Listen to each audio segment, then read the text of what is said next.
বলছিলাম দেখো, এই যে মেটেরিয়ালটা এর second order non linear response আছে। প্রথম ফার্স্ট অর্ডার তো আছেই, সেকেন্ড অর্ডার থার্ড অর্ডার আমরা পড়বো। সেকেন্ড অর্ডারটা প্রথম নন জিরো। তাহলে কি দেখলাম, একটা ওমেগা ফ্রিকোয়েন্সি রেডিয়েশন ইনসিডেন্ট হলো, ম্যাথমেটিক্যাল অ্যানালিসিস করেছি। যে রেডিয়েশনটা বেরোবে তার মধ্যে ওমেগা তো থাকবেই, একটা 2 ওমেগা ফ্রিকোয়েন্সি রেডিয়েশন থাকবে, দ্যাট ইজ সেকেন্ড হারমোনিক। আর একটা কনস্ট্যান্ট টার্ম এসেছিল, সেটাকে আমরা বলছিলাম অপটিক্যাল রেটিফিকেশন ইমপ্লাই করে। এইবার আমরা যখন সেকেন্ড হারমোনিক জেনারেশনের কথা বলবো, তাহলে আর অন্য কেউ থাকবে না তখন। এটা লেখা আছে, under proper experimental condition the process of second harmonic generation can be so efficient that nearly all the power in the incident beam at frequency omega is converted to radiation at the second harmonic frequency 2 omega. অর্থাৎ এই যে দুটো বেরিয়েছিল, একটা omega আর 2 omega, আমি যদি frequency matching বা phase matching এর কন্ডিশন পড়ি, সেটা আমরা পড়বো একটু পরে, দেখা যাবে এই যে রেডিয়েশনটা ছিল যার ফ্রিকোয়েন্সি ওমেগা, এটা থাকবে না, এর টোটাল পাওয়ারটা কনভার্টেড হয়ে যাবে to the radiation of frequency omega. তখনই তাকে বলবো সেকেন্ড হারমোনিক জেনারেশন। না, ফার্স্ট ফ্রিকোয়েন্সি আর থাকবে না, অরিজিনালটা থাকবে। ক্লিয়ার হয়েছে? One common use of second harmonic generation is to convert output of a fixed frequency laser to a different spectral region. এটা সেকেন্ড হারমোনিক জেনারেশনের প্রচুর ইউজ আছে, প্রচুর। তার মধ্যে একটা বেশি মানে কমন ইউজের কথা বলেছি, to convert the output of a fixed frequency laser to a different spectral region. For example, এই যে লেজারটা দেখছো, ইট্রিয়াম গার্নেট আর কি, yttrium aluminium garnet, operates in the near infrared at wavelength 1.06 micrometre. 1.06 মাইক্রোমিটারে এটা কাজ করে। Second harmonic generation is routinely used to convert the wavelength of radiation to 0.53 micrometre. এটার ওয়েভলেংথ থেকে ওয়েভলেংথ হাফ হয়েছে, হাফ মানে ফ্রিকোয়েন্সি কত হয়েছে, ডাবল হয়েছে।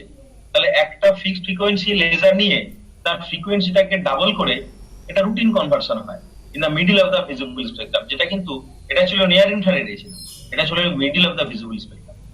এই কনভার্সনটা আমাদের অনেক সময় দরকার হয়। আসলে কেন দরকার হয়, দেখো, ইন্টেন্সিটিটা প্রপার ইন্টেন্সিটি লাগবে, প্রপার ফ্রিকোয়েন্সি লাগবে, কিন্তু এই ফ্রিকোয়েন্সি জেনারেশনটা, লেজার জেনারেশন ডাইরেক্টলি হয়তো অসুবিধা হচ্ছে, সেই জন্য এটাকে কনভার্ট করে নিয়েছে থ্রু সেকেন্ড হারমোনিক জেনারেশন। তাহলে এই ইউটিলিটিটা, তাছাড়া তো আমি পরে যেটা বলেছি যে অপটিক্যাল, তোমাদের যেগুলো আছে অপটিক্যাল লজিক গেট, সেগুলো তো সব কাজে লাগবে। Second harmonic generation can be visualized by considering the interaction in terms of exchange of photons between the various frequency components of the field. এবারে ফিজিক্সটা কি, ওর ভেতরে ফিজিক্স কি হয়েছে।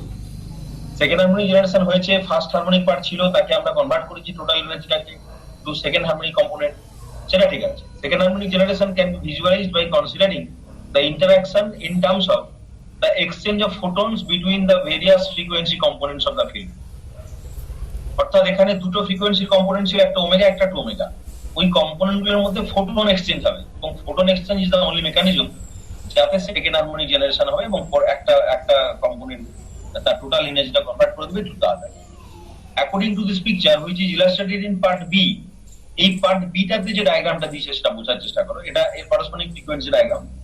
এই নিচের যে লাইনটা সেটা কি বুঝিয়েছে, ডটেরটা কি বুঝিয়েছে, উপরের ডটেরটা কি বুঝিয়েছে, সেটা একটু বুঝে নাও। ছবিটা একবার দেখে নাও, বারবার অসুবিধা হবে। এটা এখান থেকে ওমেগা, এটা ওমেগা, এই পার্থক্যটা 2 ওমেগা। তার মানে যদি একটা অ্যাটমকে তুমি এখান থেকে এখানে ট্রানজিশন ঘটাও, আবার এনার্জি দাও ওমেগা, তাহলে এখান থেকে এখানে ব্যাক করলে 2 ওমেগা ফ্রিকোয়েন্সি রেডিয়েশন এমিট করবে। এটা বেশি কথা। কিন্তু কি বলেছে এখানে, according to this picture which is illustrated in part B, 2 photons of frequency omega are destroyed, and a photon of frequency 2 omega is simultaneously created in a single quantum mechanical process. Single quantum mechanical process. তোমরা Raman effect পড়েছো এর আগে? Raman effect নিশ্চয়ই পড়েছো, lower ক্লাসে পড়েছো, master degree তো Raman effect কোথাও পড়েছো হয়তো। তো রমন এফেক্ট বা অন্য যে কোনো প্রসেস তোমরা যখন পড়েছিলে, কম্পটন এফেক্ট ইত্যাদি, দেখো সেই প্রসেসগুলোতে একটা করে ফোটন কিন্তু পার্টিসিপেট করে। রমন এফেক্টে কি হতো, একটা ফোটন যেত গিয়ে অ্যাটমিক সিস্টেমের সাথে ইন্টারঅ্যাক্ট করতো। যদি অ্যাটমিক সিস্টেমটা লোয়ার এনার্জি স্টেটে থাকতো, তাকে উপরে তুললে এনার্জি কমতো, সেটা তোমাকে দিত স্টোকস লাইন। আর যদি এক্সাইটেড স্টেটের অ্যাটমের সাথে ইন্টারঅ্যাক্ট করতো, তাকে ডাউনওয়ার্ড ট্রানজিশন ঘটিয়ে এনার্জি নিত, নিয়ে বেরিয়ে আসতো উইথ হায়ার এনার্জি, সে দিত অ্যান্টি স্টোকস লাইন। কিন্তু আমি যেটা বলছি, কটা করে ফোটন সেখানে ইনভলভ ছিল, সেটা ছিল একটা ফোটন। এই নন লিনিয়ারিটি টার্মসে আমরা রমন এফেক্ট এক্সপ্লেন করতে পারবো, সেখানে মোর দ্যান ওয়ান ফোটন ইনভলভ থাকবে একটা পার্টিকুলার ইন্টারাকশন। তোমরা যে কোনো জায়গায় এতদিন পড়েছো, যে কোনো জায়গায় তোমরা বোরের মডেল পড়েছো, অ্যাটমিক মডেল, যে E2 - E1 = H nu,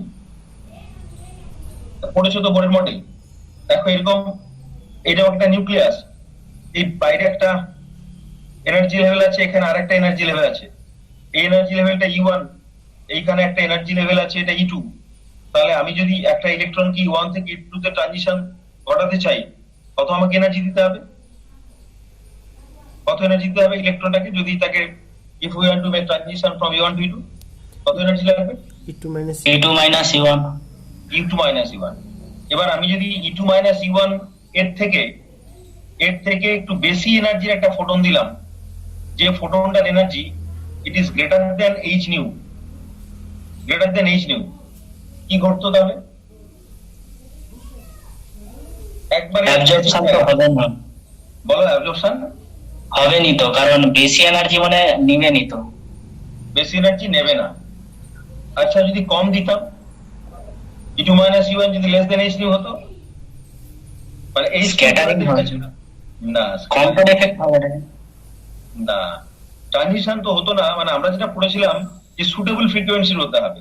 আচ্ছা মনে করো এই E2 - E1 টা এটা গ্রেটার দেন H nu, মানে এটাকে বলছি H nu/2, ধরো H nu/2। তাহলে কি ওই অ্যাটম ইলেকট্রনটা দুটো ফোটনকে অ্যাবজর্ব করে এখান থেকে এখানে যেত? না না স্যার, যেত না।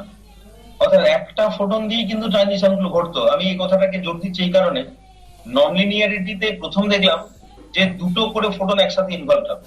এর আগে কিন্তু কোনো প্রসেসে দেখবে যেখানে লিনিয়ারিটি পড়েছে, লিনিয়ার প্রপার্টি ছিল, সেখানে মোর দেন ওয়ান ফোটন কিন্তু কোনো প্রসেসে ইনভলভ হয়নি। এটা হচ্ছে first case.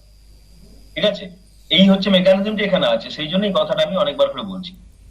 Two photons of frequency omega are destroyed and a photon of frequency 2 omega is simultaneously created in a single quantum mechanical process. Single quantum mechanical প্রসেসে এই ঘটনাটি ঘটেছে। The solid line in the figure represents, এই বটমে যেটা দেখেছিলাম, atomic ground state, ওটা হচ্ছে অ্যাটমটার ground state, and the dashed lines represents what are known as the virtual levels। ওই যে ড্যাশ গুলো, সেগুলো ছবিটার মধ্যেও কিন্তু অনেকটা খুব ইন্টারেস্টিং ব্যাপার আছে। নিচে সলিড লাইনটা বলেছে অ্যাটমের গ্রাউন্ড স্টেট, যে ড্যাশ লাইন গুলো সেগুলো virtual levels. These levels are not energy eigenlevels of the free atom।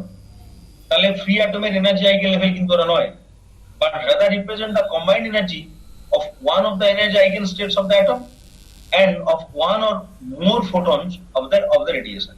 তাহলে মনে করো অ্যাটমিক গ্রাউন্ড স্টেটের সঙ্গে একটা ফোটনের এনার্জি কম্বাইন করলো, সো তাহলে সেটা তোমাকে কোন এনার্জি লেভেলটা দেবে? সেটা তোমাকে দেবে এই ভার্চুয়াল লেভেলটা। এইটা অ্যাটমিক গ্রাউন্ড স্টেট, তার সাথে একটা ফোটনের এনার্জি লেভেল কম্বাইন হয়েছে, তোমাকে দেবে এই ভার্চুয়াল লেভেলটা।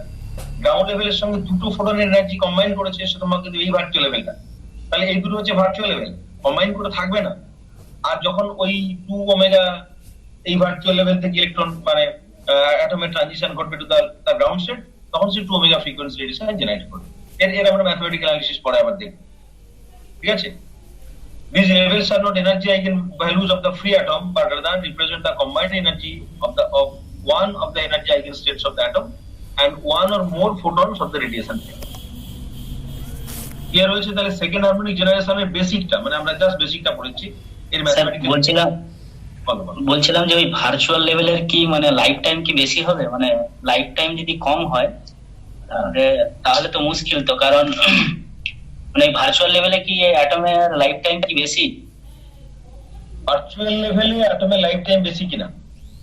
হ্যাঁ, না হলে সে তো মনে হয় যখন আমি তাকে 2 ওমেগাতে তুলতে যাব, ওমেগার পর 2 ওমেগা, লাইফ টাইম যদি কম হয় তাহলে ওমেগাতে গিয়ে সে কিন্তু ব্যাক করে আবার ওই গ্রাউন্ড স্টেটেই পাবে আসবে। না, লাইফ টাইমের সঙ্গে অ্যাটমটার সঙ্গে একটা ফোটন এনার্জি কম্বাইন হয়েছে, সেই কম্বিনেশনটা স্টেপ বাই স্টেপ হতে হবে, কোনটা নয়। অ্যাটম তার গ্রাউন্ড স্টেটে ছিল, একটা ফোটন এনার্জির সাথে কম্বাইন, তাহলে তার একটা ইন্টারমিডিয়েট এনার্জি লেভেল থাকতো ওমেগা, এইচ কাট ওমেগা। কিন্তু অ্যাটমটা যদি দুটো ফোটনের সাথে একসাথে ইন্টারঅ্যাক্ট করে, দেন তার এনার্জি লেভেল হবে 2 ওমেগা। ব্যাপারটা এরকম নয় যে অ্যাটম গ্রাউন্ড স্টেটে ছিল, সে একটা ফোটনের সাথে ইন্টারঅ্যাক্ট করে সে এইচ কাট ওমেগা যে লেভেল সেখানে গেছে, দেন আবার একটা ফোটনের সঙ্গে ইন্টারঅ্যাক্ট করেছে, তারপরে সেখানে গেছে। এটা নয়, সাইমালটেনিয়াসলি গ্রাউন্ড থেকে ওমেগা এনার্জি লেভেলেও যেতে পারে, সাইমালটেনিয়াসলি গ্রাউন্ড থেকে 2 ওমেগাতেও যেতে পারে, depending on the number of photons তার সাথে কিন্তু অ্যাটমটা ইন্টারঅ্যাক্ট করছে। বোঝাতে পারলাম শুভদীপ? হ্যাঁ হ্যাঁ স্যার, ঠিক আছে। হ্যাঁ, ওটা মানে ক্রোনোলজিক্যালি ঘটতে পর পর হবে, পিরিয়ডিক্যালি তা কিন্তু নয়।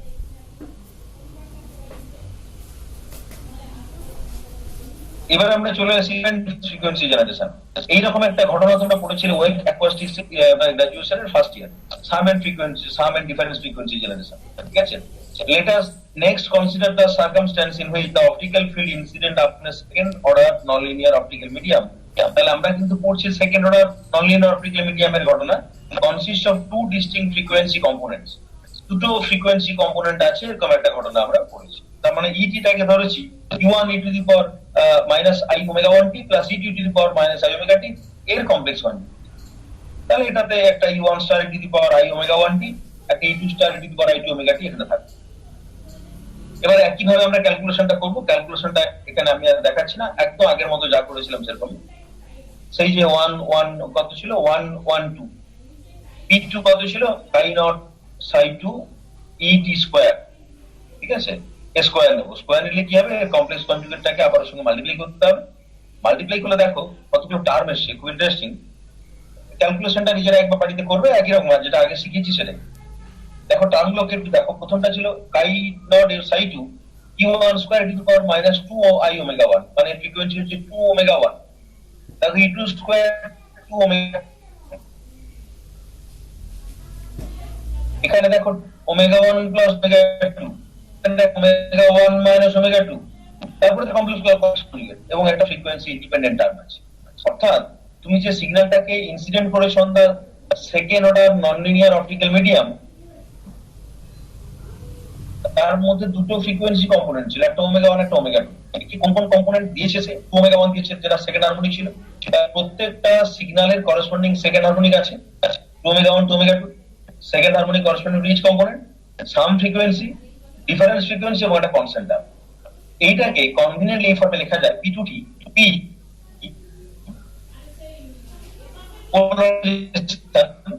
ওমেগা থাকবে। আমি দুটো নিয়ে পড়েছি, যে অনেক থাকতো তাহলে ওমেগা 2 ওমেগা 1 3 ওমেগা 1 4 ওমেগা 1 থাকতো। এদের অনেক কম্বিনেশন হতো, 2 ওমেগা 1 প্লাস ওমেগা 2 হতো, 2 ওমেগা 1 মাইনাস ওমেগা 2 হতো, 2 ওমেগা 2 প্লাস ওমেগা 1 হতো, 2 ওমেগা 2 মাইনাস ওমেগা 1 হতো, এনি কম্বিনেশন। তখন এই ফর্মে ওকে লেখা যেত।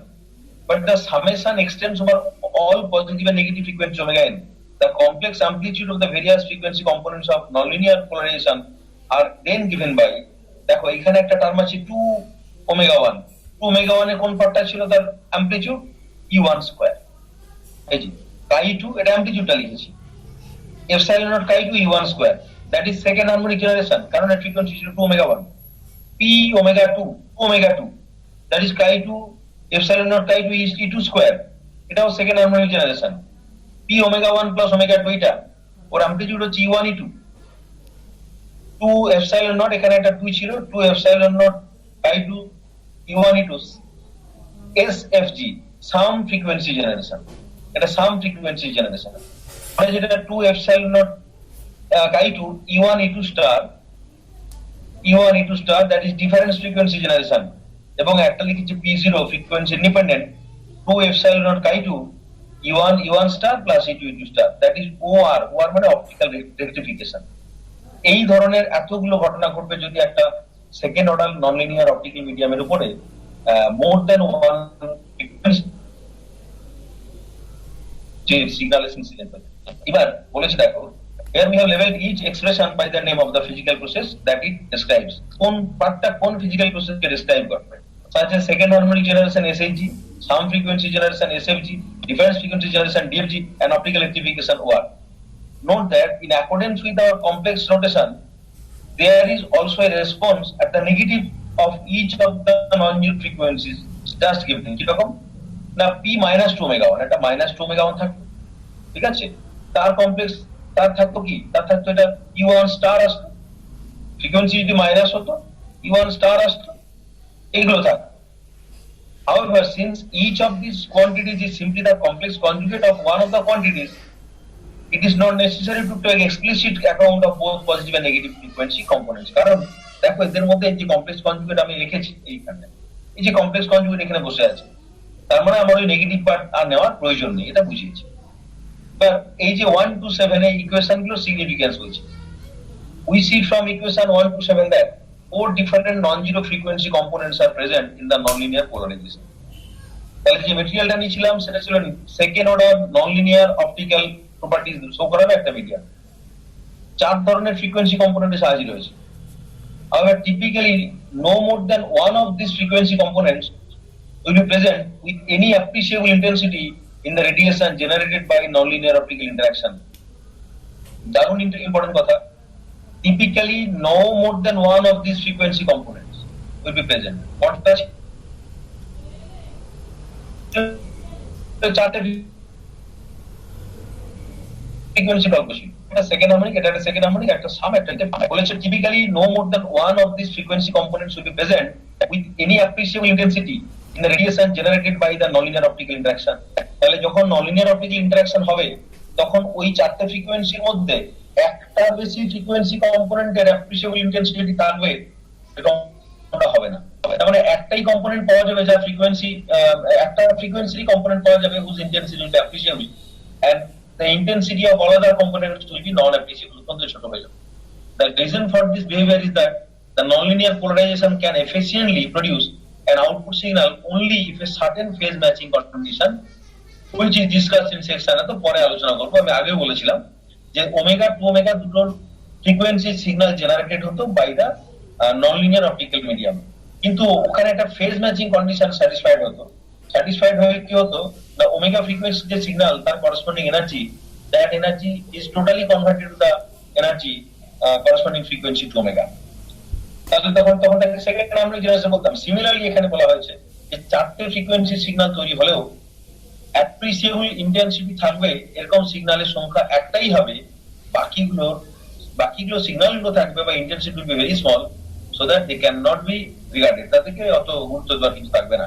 কেন সেটা হবে? Because of phase matching condition satisfied হবে। সেটা আমরা পরে ফেজ ম্যাচিং কন্ডিশন পড়বো, এটা আমাদের সিলেবাসে আছে। And usually this condition cannot be satisfied for more than one frequency component of the nonlinear polarization. তাহলে ননলিনিয়ার পোলারাইজেশন যখন হবে তখন একটা ফ্রিকোয়েন্সির ক্ষেত্রে এই ফেজ ম্যাচিং কন্ডিশন স্যাটিসফাইড হবে, সবগুলোর জন্য হবে না। Operationally, one often chooses which frequency component will be radiated by properly selecting the polarization of the input radiation and the orientation of the nonlinear crystal. এবারে তোমার হাতে কি থাকবে? ধরো তুমি ওই রেডিয়েশনটা তৈরি করছো, তুমি চাইছো সামটা নেবে বা ডিফারেন্সটা নেবে বা 2 ওমেগা 2 পোলারাইজেশনটা নেবে বা 2 ওমেগা 1টা নেবে। তোমার কাজ কি হবে? To orient the crystal properly with respect to the incident radiation so that frequency matching, phase matching condition satisfies with a particular frequency that you want to have an output. তুমি আউটপুটে কোনটা পেতে চাইছো তার উপর ডিপেন্ড করে ক্রিস্টালের orientation তোমাকে ঠিক করতে হবে রেডিয়েশন রেসপেক্টে, যাতে কোন যে ফ্রিকোয়েন্সি তুমি চাইছো তার ক্ষেত্রে ফেজ ম্যাচিং কন্ডিশনটি স্যাটিসফাইড। এটাই তোমার হাতে থাকে। Operationally, with the last time, operationally one often chooses which frequency component will be radiated by properly selecting the polarization of the input radiation and orientation of the nonlinear crystal. তুমি input যে রেডিয়েশনটা দিয়েছো তার polarisation তুমি উপযুক্তভাবে select করবে আর crystal orientation change করবে, তাহলে তুমি যে ফ্রিকোয়েন্সিটা চাইছো সেটা আউটপুট হিসেবে বেরোবে, বাকিগুলো সাপ্রেসড হয়ে যাবে। এটা নিশ্চয়ই বোঝা গেছে। এবারে আমরা সাম ফ্রিকোয়েন্সি জেনারেশনে আসি। এটা ছিল, এর মধ্যে ছিল কি সাম এন্ড ডিফারেন্স। এবারে আমরা খালি সামটার দিকে আসি। বলেছি let us now consider the process of sum frequency generation which is illustrated in figure 1 to 2, ওই যে যেটা ওমেগা থেকে 2 ওমেগা দিচ্ছি। যদি দুটো ওমেগা হতো তাহলে 2 ওমেগা হতো, একটা ওমেগা 1 একটা ওমেগা 2 হলে 2 ওমেগা না হয়ে omega 1 plus omega. According to 1 to 7, the complex amplitude of the nonlinear polarization describing the process is given by this expression P1 omega 1 plus omega 2 to epsilon naught chi 2 E1 E2। আমরা একটু আগে দেখেছি এই যে সামের এখানটা ছিল, এই যে 2 chi epsilon naught chi 2 E1 E2। এবারে কি বলেছে? is necessary to take explicit account, আচ্ছা কোথায় হ্যাঁ expression, in many ways the process of some frequency generation is analogous to that of second harmonic generation অনেকভাবেই, except that in some frequency generation the two input waves are different frequencies. যদি omega 1 omega 2 আলাদা হয় তাহলে সেটা সাম frequency generation, আর omega 1 omega 2 সমান হলেই তো সেটা সেকেন্ড হারমোনিক জেনারেশন হয়ে গেল। One application of some frequency generation is to produce tunable radiation in the ultraviolet spectral region by choosing one of the input waves to be the output of a fixed frequency visible laser and the other to be the output of a frequency tunable visible laser. খুব interesting কথা বলেছে, একটা application হচ্ছে গুরুত্বপূর্ণ application of some frequency generation is two produce tunable radiation in the ultraviolet spectral region by choosing one of the input waves to be the output of a fixed frequency visible laser. ইনপুটে অনেকগুলো wave ছিল, তার মধ্যে একটা fixed frequency visible laser দেবে and the other to be the output of a frequency tunable visible laser. তাহলে একটাকে tune করছে, একটা কনস্ট্যান্ট রাখছো যাতে করে sum will be in the ultraviolet spectral region. ইনপুটে কি হয়েছে, দুটো ফ্রিকোয়েন্সি সিগন্যাল এসে পড়েছে, তা একটাকে স্ট্রেট ওয়েতে আমি আউটপুটে চাইছি, আরেকটাকে আমি টিউন করছি so that the resultant output will be tuned in the ultraviolet spectral region. এটা বহু ক্ষেত্রে কাজে লাগে, জেনারেল পারপাস ডিসকাস করেছে, বহু ক্ষেত্রে কাজে লাগে, এটা বলেছে একটা মেথড। দেখো ওমেগা 1 ওমেগা 2 পড়েছে, ওমেগা 3 পাওয়া গেছে omega 1 plus omega 2। Energy level ডায়াগ্রামে এটা ground state of the atom, এটা ভার্চুয়াল লেভেল, এটা আরেকটা ভার্চুয়াল লেভেল, ওমেগা 3 রেডিয়েশন পেতে পারো। ম্যাথমেটিক্যালি এটা লিখেছে। এবারে ঘটনাটা কি ঘটেছে, ডিফারেন্সে কিন্তু একই রকম ঘটনা, একটু পরে আমি ডিটেইলসে বলছি। ডিফারেন্স ফ্রিকোয়েন্সি জেনারেশন আমি আলাদা আলাদা করে, আমি প্রথমে অঙ্কটা আপনাদের দেখানো হয়েছিল সাম ডিফারেন্স সবগুলো জেনারেট করব, ডিফারেন্স এন্ড সাম। দেন আমি সামটা বলেছি, সেটা টু সাম এক্সটেন্ট কার সাথে identical, to some extent identical with the second harmonic generation. এছাড়াও তার আলাদা প্র্যাকটিক্যাল ইউজ আছে, সেটা বলেছি। ডিফারেন্সের ক্ষেত্রে আছে, একদম ডিফারেন্সিয়াল ছিল, এটা E1 E2 স্টার ছিল, and illustrated in figure 1 2 3। এই যে এই ছবিটাতে এটা আমরা দেখাইনি, পরে দেখেছি এই যে 1 2 3 ওমেগা 1 ওমেগা 2 ওমেগা 3 হচ্ছে ওমেগা 1 মাইনাস ওমেগা 2, এইটা ওমেগা 1 নিয়ে এখানে গেছে, ওমেগা 2 আর ওমেগা 1 ডিফারেন্স ওমেগা 3 ভার্চুয়াল থেকে এখানে আসবে, সেটা ওমেগা 3। ডায়াগ্রামটাতে কোনো অসুবিধা নেই। Here the frequency of the generated wave is different of those of the applied fields.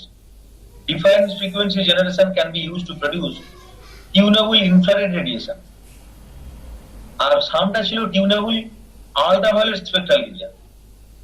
সামটাকে use করি আমরা to produce tunable radiation in the ultraviolet spectral region by choosing one of the input waves to be the output of a fixed frequency visible laser and the other to be output of a fixed frequency tunable visible laser. তাহলে দুটো visible laser আমরা নিয়েছি, একটা হচ্ছে fixed frequency, একটা tunable visible laser.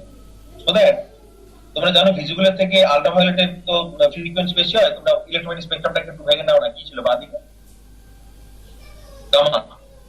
Electromagnetic তাহলে জিনিসটা বুঝতে সুবিধা হবে। প্রথমে ছিল গামা রে, তারপর ছিল এক্স রে, তারপরে ছিল আল্ট্রাভায়োলেট রে, তারপরে ছিল ভিজিবল রে, তারপরে ছিল এখানে আবার এর অনেকগুলো ভাগ ছিল, এনআইআর এমআইআর টিআইআর, আমি এক কথা বলছি আইআর ইনফ্রারেড, তারপরে ছিল রেডিও মাইক্রো, তারপরে রেডিও এর কটা ভাগ ছিল। ঠিক আছে, এবার দেখো যে আমি আল্ট্রাভায়োলেট রিজিয়নে টিউনেবল ফ্রিকোয়েন্সি লেজার চাইছি। আমি দুটো লেজার নিচ্ছি ইনপুটে, একটা ফিক্সড ফ্রিকোয়েন্সি ভিজিবল লেজার আর একটা টিউনেবল ফ্রিকোয়েন্সি ভিজিবল লেজার। এইটাকে টিউন করে, এটা ফিক্সড আর এটা হচ্ছে টিউনেবল।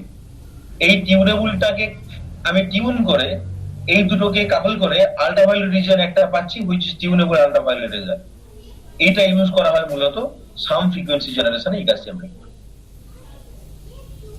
তোমাকে পরীক্ষাতে প্রশ্ন করলো, you are required to produce a tunable ultraviolet radiation, laser radiation.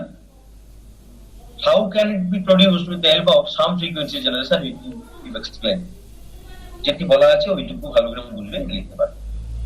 ডিফারেন্সে চলে যাও, কি বলেছে, difference frequency generation can be used to produce tunable infrared radiation, IR। এটা কিন্তু ভিজিবলের ডান দিকে চলে গেল। By mixing of the output of a frequency tunable visible laser with a fixed frequency visible laser। তাহলে দেখো একই কথা, ইনপুটে কিন্তু দিয়েছিলাম একটা টিউনেবল ফ্রিকোয়েন্সি ভিজিবল লেজার, একটা ছিল fixed frequency visible laser.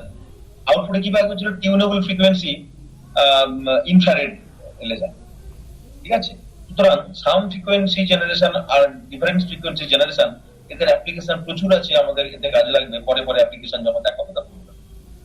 Superficially difference frequency generation and some frequency generation appear to be very similar process. Superficially মানে একেবারে বাইরের দিক থেকে যদি দেখি, however an important difference between the two processes can be deduced from the description of difference frequency generation in terms of photon energy level diagram. যদি photon energy level diagram দিয়ে বলি তাহলে এদের মারাত্মক পার্থক্য আছে, সেটা বোঝার চেষ্টা করি।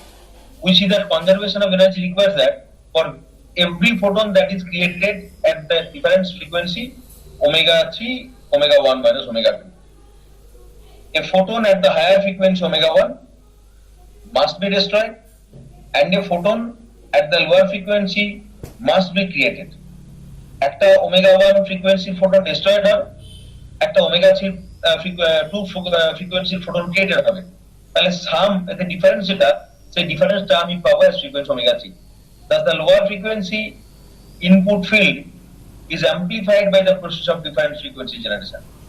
Lower frequency input field is amplified by the process of difference frequency generation. Difference frequency কি করছি, আমি হায়ার ফ্রিকোয়েন্সিটা অ্যাবলিস্ট করছি, লোয়ার ফ্রিকোয়েন্সি ফিল্ডটা অ্যাম্প্লিফিকেশন হচ্ছে। For this reason the process of difference frequency generation is also known as optical parametric amplification. Parametric amplification একটু পরে আমি ডিটেইলসে বলছি parametric amplification। তাহলে এখানে কি ঘটেছে, আগেরটাতে মানে আমি সামটাতে কি হচ্ছে, একটা লোয়ার ফ্রিকোয়েন্সির ফোটন ডিস্ট্রয়েড হয়ে গেছিল, একটা হায়ার ফ্রিকোয়েন্সির ফোটন ক্রিয়েটেড হয়েছে। ঠিক আছে, আর ডিফারেন্সি কি হয়েছে, একটা হায়ার ফ্রিকোয়েন্সির ফোটন ডিস্ট্রয়েড হয়েছে and a frequency of lower frequency a photon of lower frequency has been created. তাহলে কোনটা অ্যাম্প্লিফিকেশন হয়েছে, lower frequency input field is amplified by the process of difference frequency generation. সেই জন্য একে বলছি আমরা অপটিক্যাল প্যারামেট্রিক অ্যাম্প্লিফিকেশন। একটু পরে আসছি তার details. According to the photon energy level description of difference frequency generation, the atom first absorbs a photon of frequency omega 1. Atom was in the ground state, it absorbs a photon of energy frequency omega 1 and jumps to the highest virtual level. তাহলে দেখো কোথায় গেল, এইখানে ছিল ডিফারেন্সটাতে, এই যে ডিফারেন্সটাতে এখানে ছিল, কোথায় ছিল, গ্রাউন্ড লেভেলে ছিল, সেই ওমেগা 1 ফ্রিকোয়েন্সি সিগন্যাল জেনারেট করেছে, it jumps to the virtual level, this ওই লেভেলে গেছে। ঠিক আছে, this level decays by a 2 photon emission process that is stimulated by the presence of omega 2 field. এই omega 2 field দিয়ে স্টিমুলেটেড হয়েছে, এইটা খানিকটা স্টিমুলেটেড এমিশনের মতো এই ঘটনাটা, which is already present. 2 photon emission can occur even if the omega 2 field is not applied. Generated fields in such a case are very much weaker since they are created by spontaneous 2 emissions. এখন আমি যদি এই omega t signal না দিতাম তাহলেও omega 2 omega 3 generate হতে পারত, কিন্তু সেক্ষেত্রে ওমেগা 2 ওমেগা 3 এর মধ্যে এই যে ওমেগা 3 যেটা পেতাম, that might be very weaker signal. তোমরা লেজারের প্রিন্সিপল পড়ো, লেজারে কি পড়েছিলে, যখন অ্যাটম গুলো এক্সাইটেড স্টেট থেকে এসে জমা হয়েছিল মেটাস্টেবল স্টেটে, মেটাস্টেবল স্টেট থেকে তারা গ্রাউন্ড স্টেটে ট্রানজিশন ঘটাতে পারতো স্পন্টেনিয়াসলি। যদি স্পন্টেনিয়াস ট্রানজিশন ঘটাতো তাহলেও কিন্তু লেজার লাইট পাওয়া যেত। কি প্রবলেম হতো, বিকজ সেক্ষেত্রে যে রেডিয়েশনটা পেতাম that might be non coherent বা ইনকোহেরেন্ট এবং ইন্টেন্সিটি অতটা হতে পারতো না। এটা ঘটেছে, এটা হতে পারতো। আর এখানে কি ঘটেছে, আমরা ওখানে কি করতাম, যে মেটাস্টেবল স্টেটের যে এনার্জি পার্থক্য রেসপেক্ট টু গ্রাউন্ড স্টেট, আমরা সেই ফ্রিকোয়েন্সি রেডিয়েশন যদি একটা ফোটন উপর ফেলতাম তাহলে ও কি করতো, গ্রাউন্ড স্টেটে জাম্প করতো by emitting 1 photon and that could induce stimulated emission, and because of stimulated emission the radiationটা হচ্ছে সেটা কোহেরেন্ট এবং সেটা অনেক স্ট্রং হয়ে যেত। ঠিক একই কথা বলেছে। তাহলে দেখো সাম ফ্রিকোয়েন্সি জেনারেশনের সঙ্গে ডিফারেন্স ফ্রিকোয়েন্সি জেনারেশনের তফাৎ কোথায়, সাম ফ্রিকোয়েন্সিতে ইনিশিয়ালি অ্যাবজর্পশন হতো 2টো ফ্রিকোয়েন্সি আর এমিশন হতো সিঙ্গেল ফ্রিকোয়েন্সি, সেটাও 2 photon প্রসেস, destruction of 2 photons, creation of 1 photon.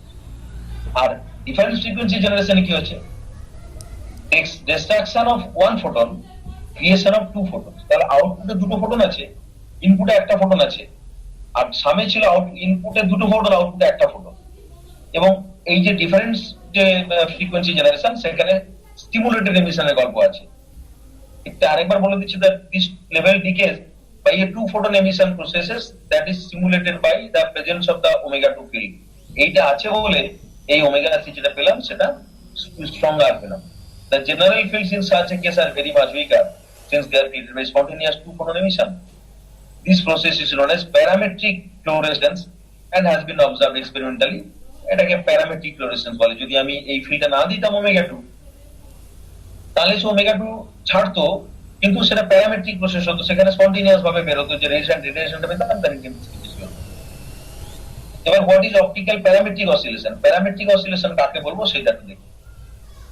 Parametric oscillation কাকে বলবো দেখে নিই। বলো এই পর্যন্ত